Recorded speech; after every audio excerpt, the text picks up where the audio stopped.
berjalan dalam firman-Mu, hatiku siap.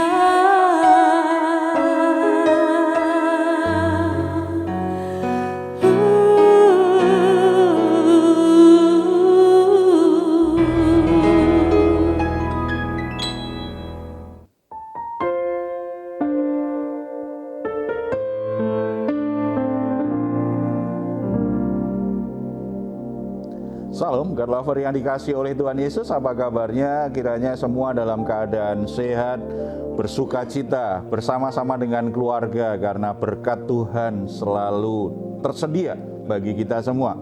Puji Tuhan, saudara-saudara, kita akan mempersembahkan beberapa waktu sebentar ini untuk menikmati hadirat Tuhan melalui pujian penyembahan kita dan perenungan firman Tuhan serta doa-doa kita. Kita percaya ketika kita ada dalam hadirat Tuhan, maka ada ketenangan, ada kelegaan, dan damai sejahtera Tuhan.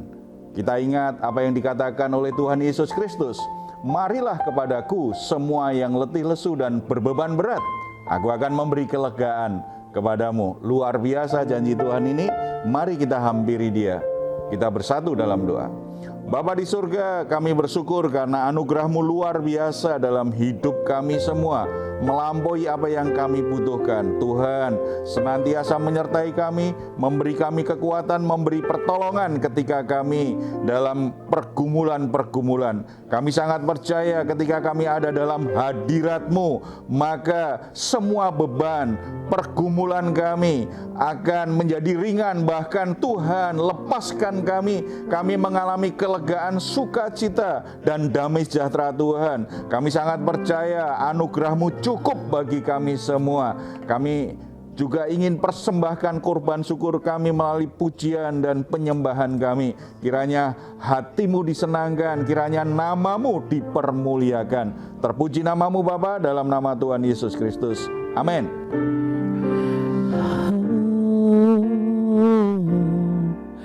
Yesus, Yesus, Yesus, ku berseru. Yesus, Yesus, ku panggil nama-Mu. Pengabdianku hanya padamu. Yesus, Yesus, Engkaulah Bapa-Ku.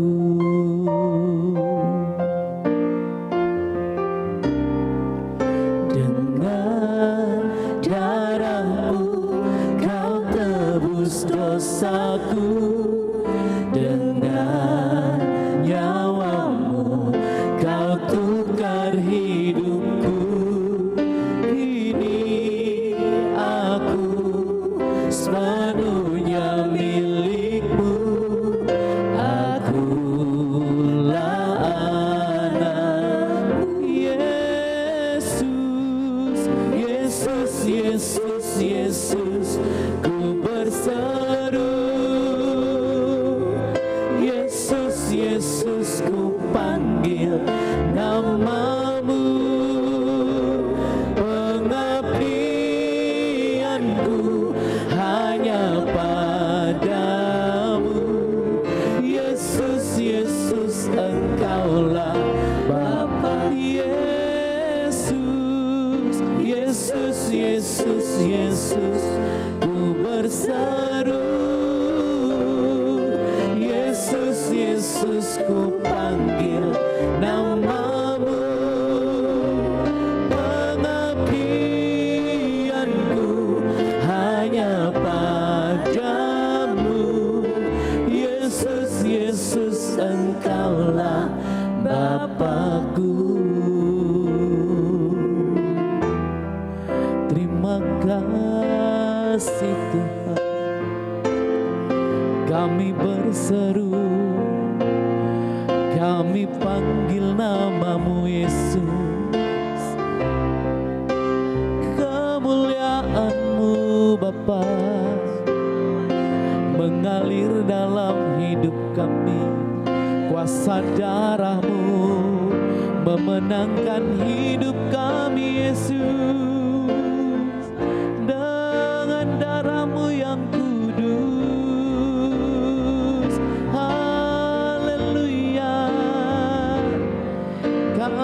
berseru, kami panggil namamu Yesus.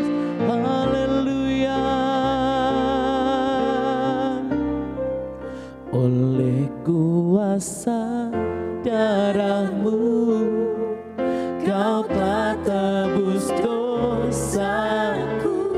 Yes Tuhan, kekudusanmu melingkupiku. Sebab kasih-Mu setia dalam hidup kami Tuhan.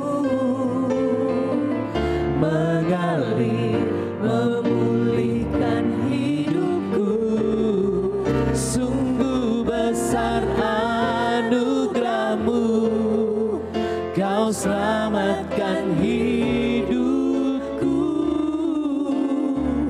Ku menjadi ciptaan yang baru oleh kuasa darah-Mu.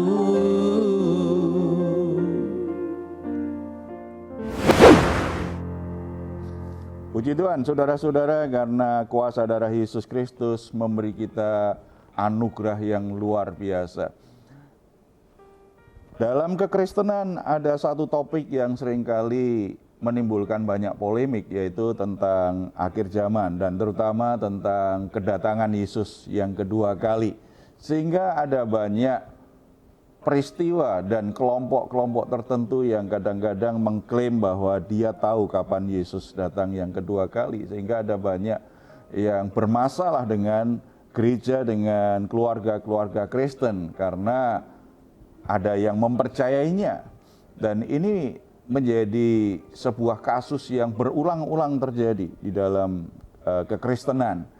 Kita akan membahas bagaimana sikap kita yang benar ketika kita menantikan kedatangan Yesus Kristus yang kedua kali. Tapi sebelum kita melihat itu lebih lanjut, saya ingin, mungkin ada yang pernah tahu, sebab ada banyak kisah, ada banyak peristiwa, bagaimana kelompok-kelompok orang yang pemimpinnya itu bilang dia tahu kapan Yesus Kristus datang yang kedua kali, bahkan tahu tepat tanggalnya, tahunnya, bahkan ada juga yang berani berkata waktunya jam berapa kira-kira. Itu ada yang berani, dan itu menimbulkan banyak gejolak ya. Pernah nggak ada teman yang ikut seperti kelompok-kelompok seperti itu? Iya Pak, kebetulan saya pernah bertemu dengan seseorang yang pernah ikut sekte seperti yang Bapak sebutkan itu. Mungkin itu lebih tepatnya sekte kali ya Pak disebutnya. Nah, jadi teman ini tiba-tiba di dalam pergaulan tuh seperti menarik diri gitu ya Pak. Padahal dia itu dulu sama-sama pelayanan dengan saya gitu. Nah, saat dia ikut di dalam sekte ini, pemimpinnya tuh katanya berkata bahwa dia itu utusannya Tuhan Yesus yang memberitakan bahwa kapan waktunya kiamat gitu Pak.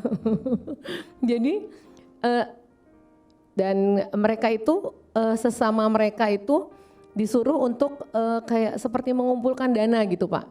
Jadi mereka urunan gitu untuk pergi ke gunung-gunung gitu, gunung mana lah pokoknya. Mereka berdoa di sana menantikan kedatangan Tuhan yang kedua kali gitu Pak.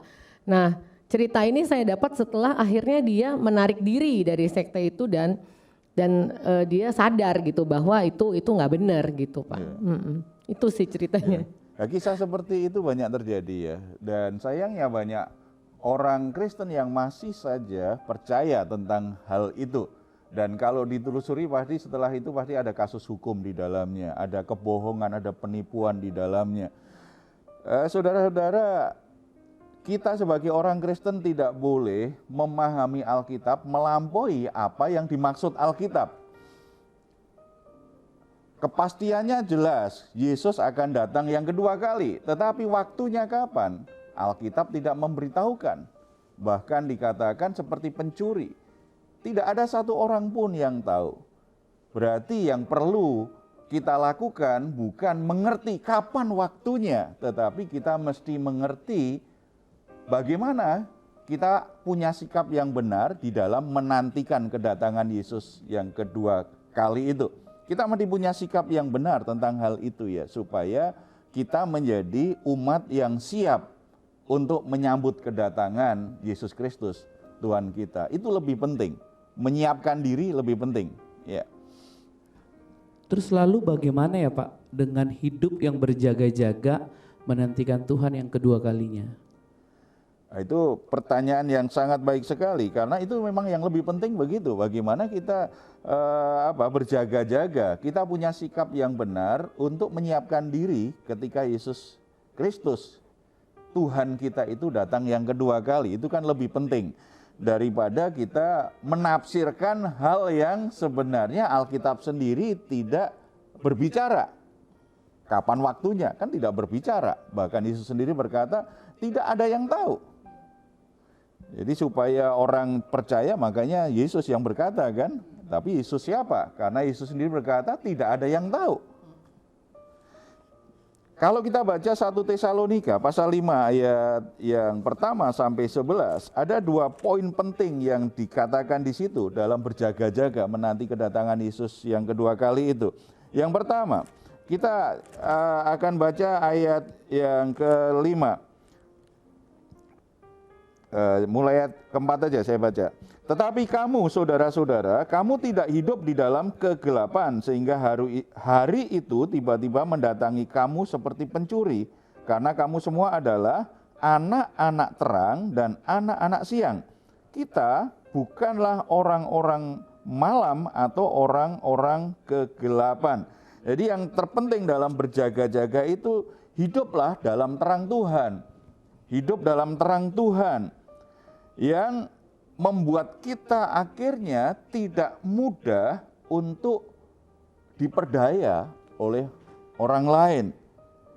Hal yang penting yang kita mesti benahi adalah hidup dalam terang itu berarti hidup dalam kebenaran firman Tuhan, hidup dalam kekudusan, hidup dengan cara yang benar sesuai dengan yang Tuhan ajarkan. Lebih baik kita fokus bagaimana membenahi diri kita, hidup kita, supaya hari demi hari kita tidak sekedar tahu firman Tuhan, tetapi kita bisa mempraktekkan firman Tuhan. Kita membenahi diri kita daripada sibuk kapan waktunya Tuhan datang, lebih baik kita coba memperbaiki sikap kita, perilaku kita, cara kita mengelola berkat-berkat Tuhan. Di bagian yang lain kan Tuhan juga pernah berbicara tentang perumpamaan seorang mempelai. Kapan waktu mempelai laki-laki datang, fokus dari mempelai perempuan apa? Menyiapkan dirinya supaya ketika mempelai laki-laki datang, dia sudah siap masuk di dalam perkawinan. Mempersiapkan diri seperti itu lebih penting. Hidup dalam terang, hidup dalam kekudusan dan kebenaran Tuhan. Kita mesti berjaga-jaga karena dunia ini semakin lama semakin rusak. Dunia ini semakin lama semakin jahat. Dunia ini semakin lama semakin tidak menghargai kebenaran Tuhan. Bahkan apa yang diajarkan Tuhan, semakin banyak orang menganggap itu sesuatu yang kuno, sesuatu yang ketinggalan zaman. Sehingga apa yang ditulis Alkitab bahwa itu sesuatu yang berdosa, dunia ini makin lama semakin menganggap itu enggak berdosa. Itu sesuatu yang biasa saja. Jadi kita masuk di zaman di mana kebenaran itu banyak dipertanyakan, bahkan banyak ditertawakan orang, banyak ditinggalkan orang, sehingga orang melakukan dosa dianggap sebagai sesuatu yang lumrah. Kalau kita ingin menyiapkan diri menyambut kedatangan Yesus Kristus, kembali kepada kebenaran yang seharusnya. Jangan mudah terperdaya, jangan mudah tergoda. Kita harus punya sikap yang benar-benar serius terhadap kebenaran firman Tuhan. Membenahi diri itu lebih penting daripada sibuk kapan Tuhan datang. Sebab setelah itu kita justru akan kecewa, kita akan diperdaya oleh banyak orang. Dan yang kedua, bagaimana hubungan kita dengan saudara-saudara seiman. Kalau kita baca ayat yang ke-11, Karena itu nasihatilah seorang akan yang lain dan saling membangunlah kamu seperti yang memang kamu lakukan. Penting, dalam mempersiapkan diri itu kita hidup dalam persekutuan yang saling membangun. Ada banyak orang Kristen, apalagi setelah pandemi merasa nggak butuh saudara seiman yang lain. Nggak butuh gereja, nggak butuh bersekutu karena bisa memilih kapan dia mau ibadah, kapan dia mau belajar firman Tuhan. Kadang-kadang orang sudah nggak perlu lagi bersekutu dengan saudara seiman. Ini kondisi yang lebih berbahaya daripada kita tahu kapan kiamat datang. Kita perlu membangun persekutuan dengan saudara seiman yang lain. Karena kadang-kadang tadi ada kegelapan yang ingin menarik kita. Ada situasi yang kadang-kadang kita nggak sadar, kita bisa terjatuh dalam dosa. Kita membutuhkan orang lain untuk mengingatkan. Kita membutuhkan saudara lain untuk menegur kita. Kita butuh saudara yang lain untuk menolong kita bangkit dari keterpurukan, dari kegagalan, termasuk dari jalan kita yang menyimpang. Kita butuh saudara yang lain. Demikian juga orang lain membutuhkan kita. Persekutuan seperti itu semakin dibutuhkan satu sama lain. Makanya ayat tadi kan nasihati satu sama lain, saling membangun. Dalam dunia yang semuanya semua bisa dikerjakan sendiri, kita juga butuh orang lain. Supaya kita tetap ada di jalan Tuhan. Kita tetap berjalan dalam terang Tuhan. Jangan merasa kita nggak butuh orang lain. Bahkan menurut dugaan saya nanti, semakin orang tidak merasa butuh orang lain, semakin banyak orang yang jiwanya kosong. Karena Tuhan merancang manusia itu dengan satu kebutuhan, kehadiran orang lain. Makanya Tuhan ketika melihat Adam, Tuhan berkata tidak baik Adam ini seorang diri saja. Tidak hanya kebutuhan tentang pasangan hidup, tetapi keberadaannya sebagai manusia, dia butuh kehadiran orang lain. Makanya orang bilang kan manusia makhluk sosial. Nah, kalau orang semakin merasa tidak butuh orang lain, semakin independen, semakin merasa semua bisa dikerjakan sendiri, termasuk bertumbuh secara rohani pun sendiri. Maka ada sesuatu yang kosong dalam dirinya. Kalau ada bagian yang kosong di hatinya, tidak ada kehadiran orang lain, jiwanya ada kekosongan, jiwanya akan rentan dengan berbagai tekanan dunia ini. Apa yang paling membuat kita sedih? Apa yang membuat kita tertekan? Bukankah ketika hubungan kita sedang bermasalah dengan orang lain? Atau ketika kita merasa sendirian? Mengapa ada orang-orang yang bunuh diri? Salah satunya adalah karena hubungannya dengan orang lain itu sedang bermasalah. Misalnya kan putus pacar, itu orang bisa bunuh diri itu. Orang bisa bunuh diri karena merasa kehilangan seseorang yang sangat penting, sangat istimewa dalam dirinya. Atau kalau tidak, karena merasa sendirian, kesepian, tidak ada orang lain, makanya memutuskan bunuh diri. Berarti ada sebuah kebutuhan yang tidak bisa dipenuhi oleh teknologi. Ada satu kebutuhan yang tidak bisa dipenuhi oleh benda-benda atau peralatan apapun yang kelihatannya bisa menggantikan manusia. Tidak. Manusia membutuhkan kehadiran orang lain. Demikian juga manusia pasti butuh Tuhan. Karena manusia butuh Tuhan dan butuh orang lain, bersekutu di dalam Yesus Kristus, di dalam Tuhan kita, itu menjadi sebuah kebutuhan yang tidak bisa digantikan oleh apapun juga. Ini perlu kita lakukan. Perlu kita lakukan dalam rangka mempersiapkan diri menyambut kedatangan Yesus yang kedua kali. Dan lewat relasi itu juga Tuhan akan membentuk kita.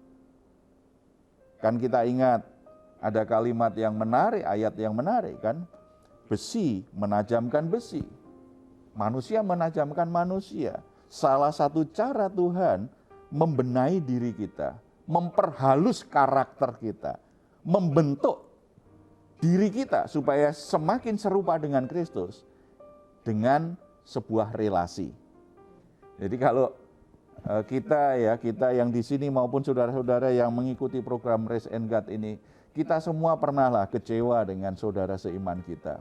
Kita pernah tersinggung dengan orang lain, sebagaimana orang lain juga pernah kan kecewa dan tersinggung dengan kita. Jadi jangan merasa hanya kita sendiri yang jadi korban. Orang lain bisa juga jadi korban dari kita. Kan ada juga yang tersinggung dengan kita kan. Jangan merasa bahwa kita saja yang tersinggung. Enggak, mungkin orang lain lebih banyak yang tersinggung dengan kita. Itu kan. Tapi kita kadang-kadang kan selalu berpikir kita jadi korban. Enggak, jangan lari dari situasi itu. Ketika ada kekecewaan, ada kemarahan, ada sakit hati, ada perbedaan, bahkan konflik terjadi di dalam gereja, di dalam persekutuan, jangan lari. Itu menjadi saatnya di mana Tuhan sedang memproses karakter kita. Tuhan sedang membentuk ulang hidup kita supaya karakter dasar Tuhan yaitu kasih itu semakin kuat, semakin bertumbuh dalam diri kita. Supaya ego kita diperhalus, karakter kita diperhalus. Nah, kalau kita hanya lari saja, solusinya pindah gereja. Nggak mau ketemu lagi. Hanya sebentar saja kelihatan enak. Karena di tempat yang baru akan ketemu juga orang bisa menyakiti kita. Di tempat yang baru ada orang juga yang bisa kecewakan kita. Bahkan ada juga hamba Tuhan yang tidak seideal yang kita pikir. Itu hanya pelarian yang sia-sia saja. Memangnya ada di sebuah gereja diisi orang-orang yang sempurna? Nggak ada, adanya itu di surga. Jadi kalau nggak mau ketemu orang yang bisa membuat kita kecewa, bisa membuat kita sakit hati, berdoa cepat-cepat dipanggil Tuhan pulang ke rumah Bapa. Tapi kita kan masih ingin tinggal di dunia ini, berarti pembentukan Tuhan belum selesai. Bukan solusi. Saling menasihati, saling membangun, itu harus menjadi gaya hidup, budaya kita sebagai orang percaya. Ya. Supaya kita diproses makin lama makin kudus, makin sempurna, tidak bercacat celah. Salah satu caranya lewat relasi yang tidak ideal itu. Jangan lari dari Tuhan. Jadi saudara-saudara, jangan lari. Proses Tuhan ini baik, ya. Tidak hanya di gereja kan, kadang-kadang di rumah tangga juga begitu kan. Apa yang membuat kita jadi dewasa? Setelah menikah ada orang yang dewasa, menjadi lebih dewasanya cepat itu kalau orang menikah itu. Tetapi ada yang rusaknya cepat juga banyak. Gitu. Karena dalam proses pernikahan pun juga gesekannya sering terjadi. Konfliknya banyak terjadi. Tetapi ketika orang ambil sikap yang benar, setelah menikah kita ketemu banyak orang jadi lebih dewasa. Berarti dia mengikuti prosesnya, dia tidak lari. Coba bayangkan, begitu ribut, baru menikah sebulan, suami istri, kemudian konflik. Begitu konflik, dia tinggalkan rumah, kembali ke rumah orang tuanya. Jadi dewasa enggak? Sudah menikah tapi kekanak-kanakan, tidak pernah dewasa. Orang tua yang bijak biasanya pasti paksa anaknya kembali ke rumah dengan suamimu, begitu kan? Tetapi kadang-kadang ada orang tua yang bela anaknya kan? Anaknya tidak pernah dewasa. Karena tempat pembentukan yang terbaik memang keluarga dan keluarga rohani kita. Karena di situ tingkat relasinya sangat dalam. Roh Kudus banyak bekerja. Mempersiapkan diri dengan cara apa? Jaga kekudusan, hidup dalam terang, dan terus ada dalam persekutuan dengan orang percaya, supaya kita bisa saling menasihati, saling membangun terus-menerus. Kalau proses itu kita bersedia Tuhan bentuk, kita menjadi umat yang siap menyambut kedatangan Yesus yang kedua kali. Kapanpun Tuhan datang, Tuhan lihat kita mempelai perempuannya Tuhan yang siap untuk menyambut kedatangannya Tuhan. Itu lebih penting daripada kapan Tuhan Yesus datang. Saudara-saudara yang dikasihi oleh Tuhan Yesus, mungkin saat ini ada yang memang sedang lari dari persekutuan karena kecewa atau sakit hati. Tapi setelah mendengar kebenaran firman Tuhan ini, kalau saudara sungguh-sungguh mencintai Tuhan Yesus dan saudara ingin bertemu dengan Tuhan, selesaikan semua permasalahan itu dan kembali miliki persekutuan yang benar di dalam Tuhan bersama saudara seiman yang lain. Karena itu proses yang diizinkan Tuhan untuk menguduskan hidupmu, untuk memperbaharui dan membentuk karaktermu menjadi serupa dengan Yesus Kristus. Kita bersatu dalam doa. Bapa di surga, kami bersyukur karena kebenaran firman-Mu itu ya dan amin. Kebenaran firman-Mu bisa dipercaya. Kami bersyukur karena kami semua menjadi umat yang senantiasa menantikan kedatangan Yesus yang kedua kali, di mana kami memperoleh kemuliaan yang sejati di dalam Tuhan. Kami tidak tahu kapan Tuhan datang, tetapi kami tahu pasti Tuhan pasti datang. Dan kami sangat percaya akan hal ini.